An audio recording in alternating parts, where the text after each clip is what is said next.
Hi, everyone. We are talking this week about Chapter 8. And this particular period of time, we're moving out of the Renaissance and into the Reformation. So we're going to talk about both of those, the Renaissance and the Reformation.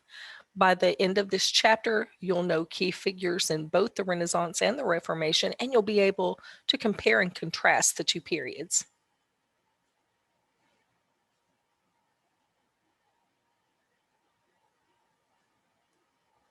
Okay, so this painting is beautiful in color. So we have the black and white version here for the slides, but it's called School of Athens.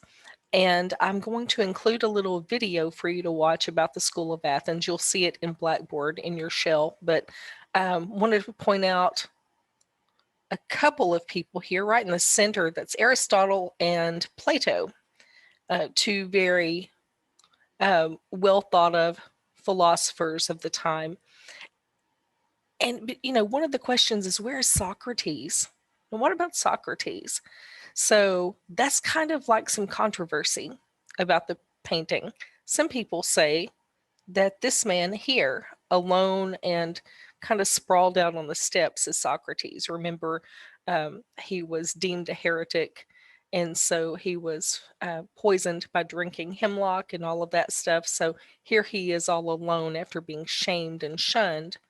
Other people say that this is Socrates and that these are some of the young people he led astray that led him to that conviction of heresy. And if you'll follow the eye line of this character, you can see he's looking down at this one.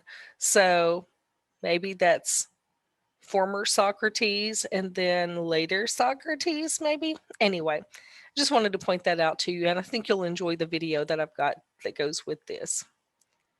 Okay, here are the people we'll be talking about. I'm really disappointed because the book doesn't really discuss Johann Gutenberg as much as I feel like it should. I'll introduce you to Machiavelli's The Prince through another short video because honestly, it's the quickest way for you to kind of get the gist of it without having to read the material. We will focus some in this chapter on Martin Luther's 95 Theses because honestly, it's why the Reformation started. And we'll talk a little more about some other people who were very important through the Renaissance and the Reformation.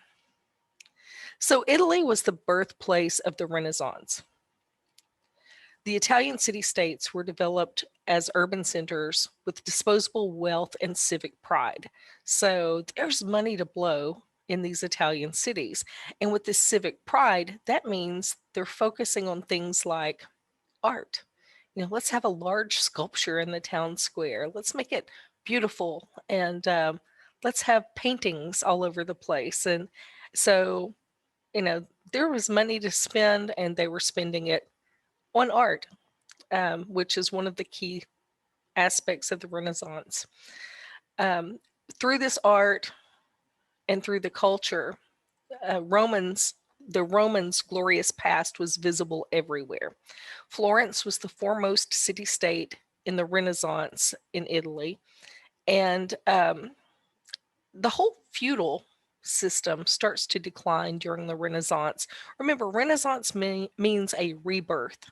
So the feudal values, this whole thing of you're only important if you're born of nobility or born into wealth, or if you are born into a military family, that sort of thing, all of that starts to fall by the wayside. One of the interesting things that does develop, and as I mentioned, it's because there's money to go around, is the patronage by the upper classes that were able to sustain artists. So we have people who can afford to give money to artists, and they're doing that because they want to foster creativity. And because these artists then were in demand by the wealthy, they kind of became the rock stars of the Renaissance. So here's the outlook of the Renaissance. Increasingly, art from the Renaissance period took on kind of a secular outlook.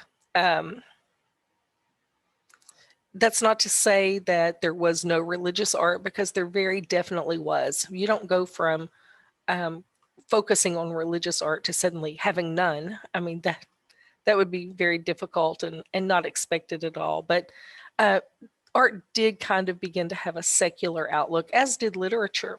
We'll talk about both of those. Humanism is the idea that all people are equal. And one of the important people in this Renaissance form of humanism was Petrarch. He's actually considered the father of humanism. He said that people should be educated so that they could communicate eloquently, and they should be able to achieve excellence, and that they had a duty to seek it. So that goes well with Christianity, right? Because Christianity is teaching that people should be more Christ-like. So this is saying people should strive to reach excellence, and they had this duty to seek it. So humanism and Christianity worked well together in the Renaissance period. One of the things about humanism is that humanistic thought accused the scholastics of dealing in useless questions. The idea was that Petrarch and others taught, all of this stuff is just ridiculous that these scholastics have focused on. The main important thing is that we're all good to each other, and we're good to ourselves, and we're kind. So anyway, that's why they said the scholastics were useless. So this period of time also sees a revolution in political thought, which can best be explained by The Prince by Machiavelli. So um, basically, and the video will show you this and explain it very succinctly, but just kind of a basic idea here about The Prince is the idea that at this time period, remember, it doesn't matter who you're born to, or if you've got military, if you're born to a military family, because you yourself make your own destiny. So if you make your own destiny, you've got to protect it too. And so that's really interesting about Machiavelli's The Prince. So I want you to watch it. Um, anyway, short video, cartoon, like I like, because they're easy to understand. Anyway, um, let's go on to the next page. There we go. And this is Machiavelli.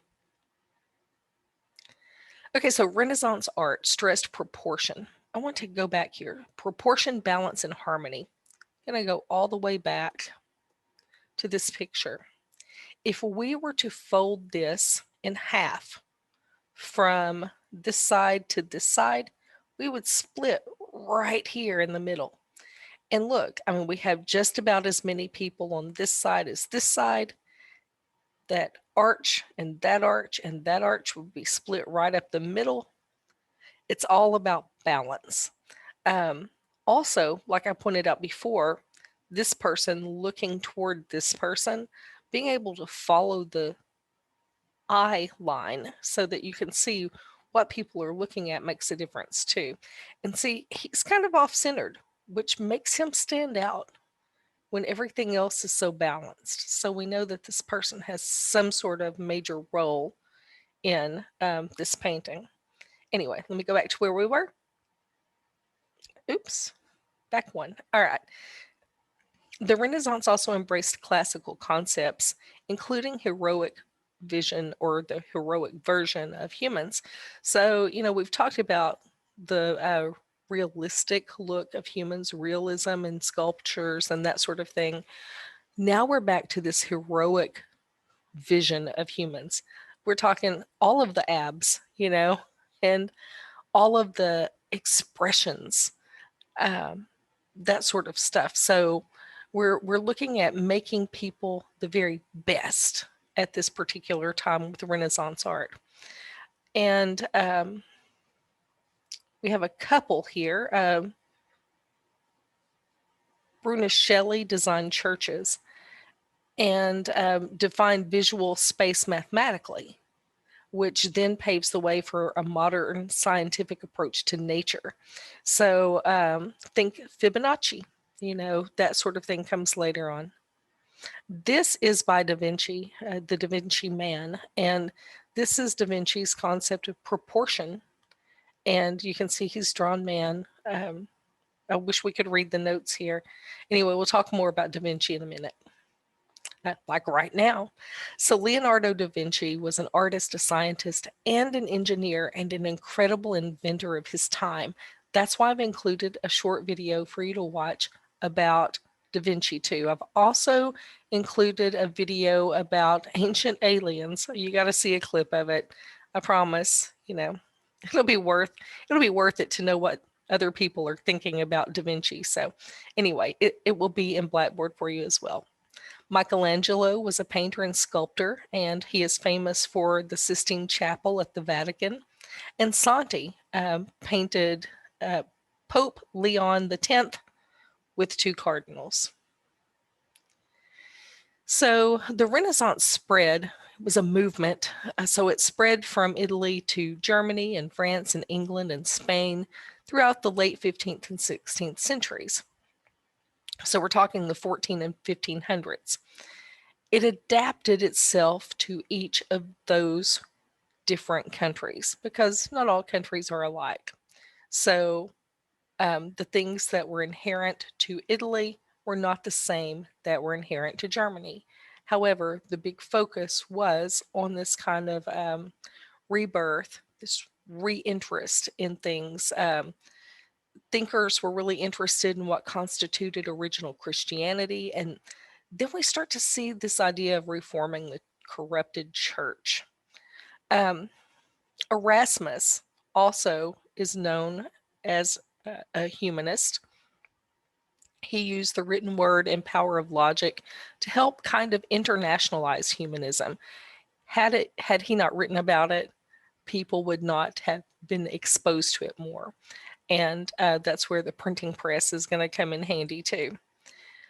True religion, according to Erasmus, did not flow from dogma or the rituals of the church or even the people in the church, the clergy, but instead it was supposed to come from the Bible, and it should be accessible to all. And we remember from the last chapter, we had a couple of people who said that.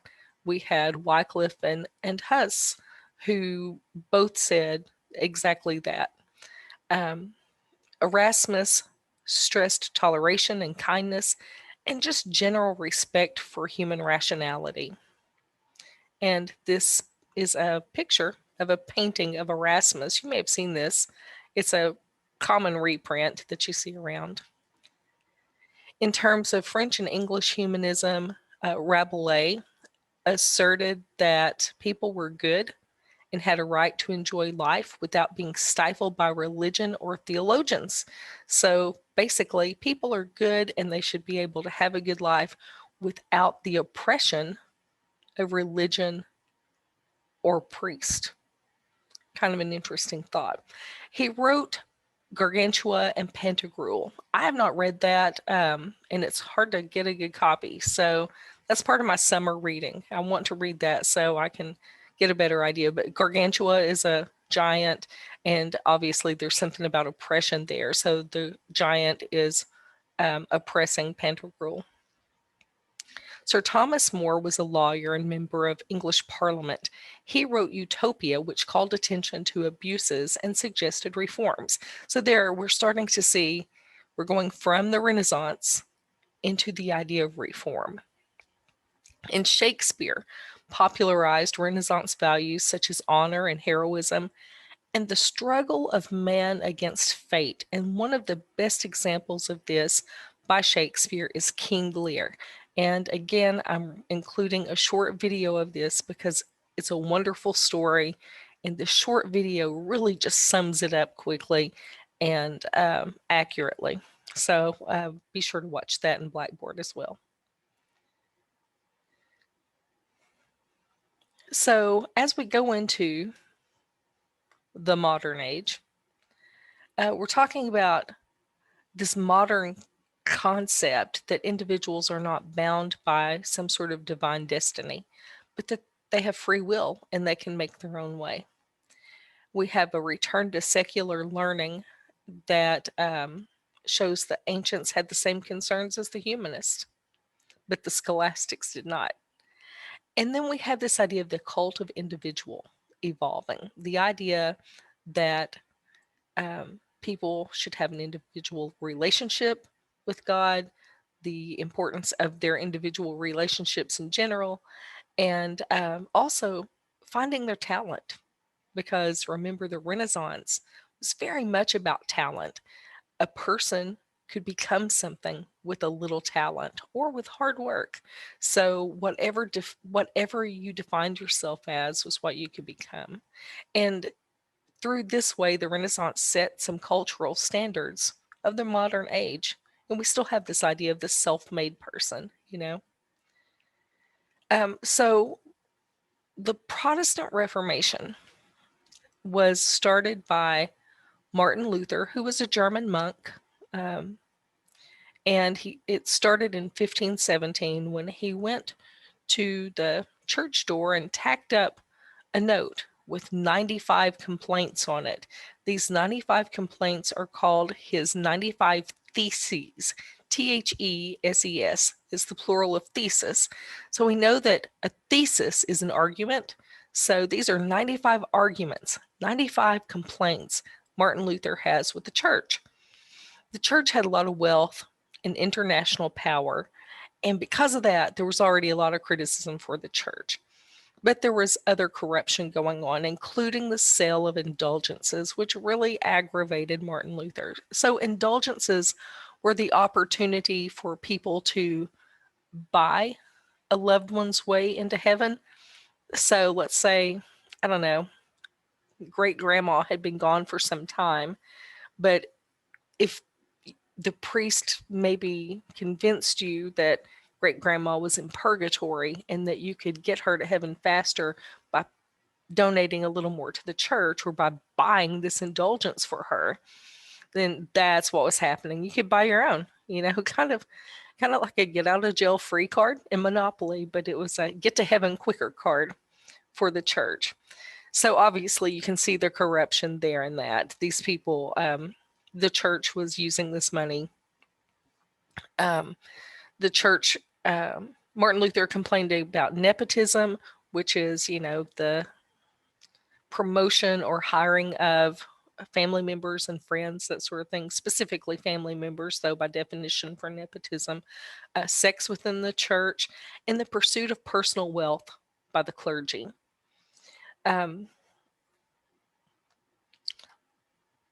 When this happened, when Martin Luther did this, he had no intention of starting a new religion. Lutheranism was born out of the Reformation, and it's named for Luther, but Luther didn't start it. He didn't say, by gum, I'll just start my own church and do it the right way. He didn't do that. He was a dedicated Catholic monk. He wanted things to be done right according to the Word of God as he was taught it. So all he wanted was reform. But Lutheranism did become a religion, and it made personal faith central to the European Protestant religious life. There were Catholic reforms, but they came too late to avoid the Reformation, the Protestant Reformation. So, and we just covered all of this. So here are your notes for everything I just said. Anyway, the one thing I didn't mention is that this Reformation, because remember, church and politics are so closely related at this point in history that the Reformation also became a political movement as well as a religious movement. And this is art that depicts someone selling indulgences. You can see here, this person's taking money from this one. This one's casting a flyer and, kind of calling people up, and sort of like a carnival barker. So, as I mentioned at the beginning of the notes, I don't think that this chapter does enough to focus on Gutenberg, Johann Gutenberg. I think we should have a whole chapter just for Johann Gutenberg. That's just how important he is. But as you can see, his name's not even here on this slide. Uh, the new printing press rapidly spread these Protestant ideas, and that printing press was created by Gutenberg. So the Germans believed that support of Luther helped to free Germany from foreign domination, and that princes gained a chance to confiscate church property. One of the things that also happened is that the peasants began to revolt. And Luther steps in and says, hang on a minute. That's not what I said. I'm calling out the church for these 95 grievances, but a good Christian would be obedient. And you're a serf, so you should be obedient. And because of that, German peasantry really remained backward for a long time. And this is an image of the peasant revolt that we were just talking about. Okay, so the spread of the Reformation. People began bringing their own ideas into this idea of reform. One of those was John Calvin, who was a French scholar and theologian. He said that salvation was through predestination, that God selected a few people to go to heaven. Now, how could you start a church based on that, right? I mean, how could that encourage you to go to heaven if God has always known who he's going to pick? You know, how could that build a church? Well, so here's how it built the Calvinist church. The idea was that you didn't know if you were picked or not. It's not like, God put his thumbprint on your forehead. It's like this one, this one, this one, this one, so you didn't know. So Calvin's idea is that you go to church to be prepared in case you are the one selected. So it was Calvin's whole idea was based on predestination. We do still have churches that focus on the predestination doctrine, and there's nothing wrong with that. A lot of people are shocked by it because I think where we live in the South, it just doesn't seem like there are many predestination churches, but there are. We have some in our area. So it's just a different way of looking at things. So keep that in mind too. Calvin's church was established at Geneva and closely regulated the lives of the citizens, very involved in the lives of the citizens. So in France, Protestantism was actually illegal in France after 1534. A civil war erupts between Catholics and Protestants in 1562, and Henry IV issues the Edict of Nantes to grant Protestants limited toleration, but it was revoked in 1685. So one of the most interesting things I think about the Protestant Reformation is Henry VIII's influence on it. Shortly after Martin Luther posted his 95 Theses, his 95 arguments against the church on the church door, Henry VIII is a staunch supporter of the Catholic Church. He says, oh, no, this Martin Luther dude is wrong. He's all wrong. And basically, the church is not wrong. But then when he wants to divorce his wife, his first wife, to marry a younger woman so he can have a male heir to the throne, the Catholic Church says, no, you can't do that because it's divorce, and divorce was not part of the church at that time. And so he's like, I'll start my own church then. So, he was a staunch supporter of Catholicism until it didn't serve him well. And that's how the Church of England was founded. It was founded by Henry VIII as a response to his own desires. Involving Parliament and actions against the church made the English Reformation a national movement.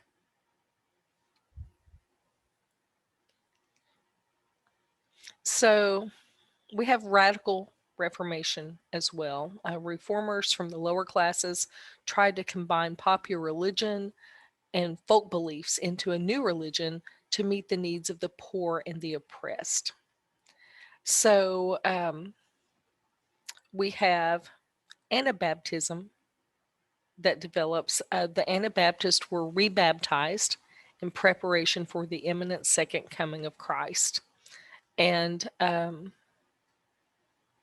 they focused also on sexual excess, polygamy, and they proclaimed that the day of judgment was at hand. So basically, it was an all-out party while you can, because judgment was at hand. Anyway, one thing I want to point out to you here, and this would be a good time to point it out, is that the term Baptist comes about because the Catholics christen babies at birth. So they're infants, and they're christened by sprinkling. Baptist, the developing Baptist in the Protestant Reformation, believed that baptism should be done as an adult, when an adult could make a conscious decision about religion. And so Baptists then were baptized at that point, generally a full baptism, like we would consider today a full dunking kind of baptism. And that's why they're called Baptist, because they baptized adults. So the Protestant threat, this growing Protestant church and movement, made the Catholic Church have to make reforms.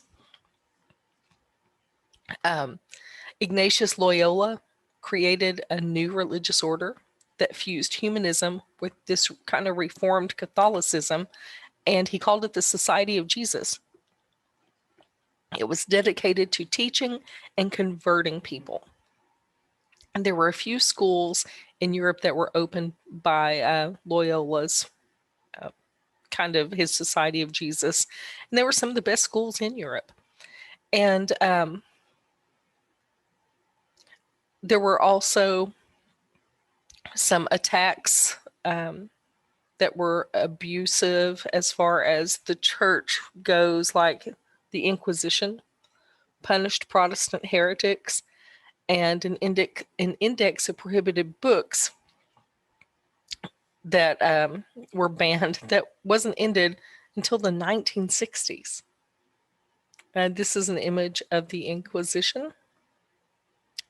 So the Reformation, like the Renaissance, was inspired by the ancient world. Reformation thinkers used the Gospels to undermine the authority of the church. At times, the Reformation degenerated into narrow-mindedness and intolerance.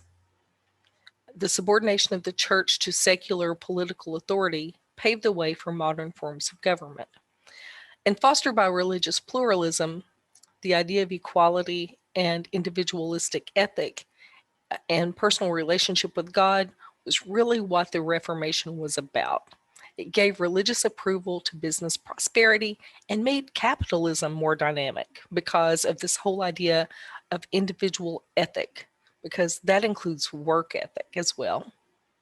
Okay, we'll skip that last slide right here, but you will need to watch the videos.